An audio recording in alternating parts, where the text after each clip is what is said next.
Welcome to Burlap Teachers. Enjoy the video. You begin by verifying essentials. Your NTC SIM is active, you know the SIM PIN and account password, and your phone's IMEI is accessible.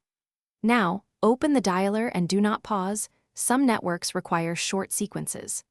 Once done, set airplane mode for a clean re-registration, then turn on mobile data only if the method requires packet signaling. You do this because forcing re-registration can prompt the network to mark the line unreachable for voice, while still allowing control messages.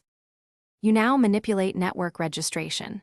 Access the phone info menu or use the service code, then change the preferred network to LTE only. This can stop circuit-switched voice on many devices. If VO LTE is enabled, disable it, otherwise the carrier may still route calls.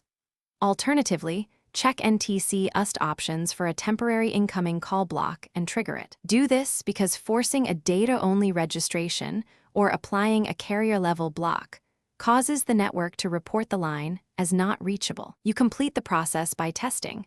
Call your number from another phone to confirm the call not reachable condition. If calls still connect, make sure the device truly registered as data-only or request a temporary incoming block from NTC customer care. Sometimes carrier-side flags are needed. If something goes wrong, revert VO LTE and network settings first, then retry.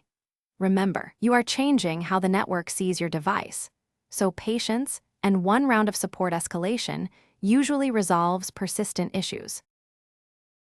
Thanks for watching. Consider subscribing if this video helped you.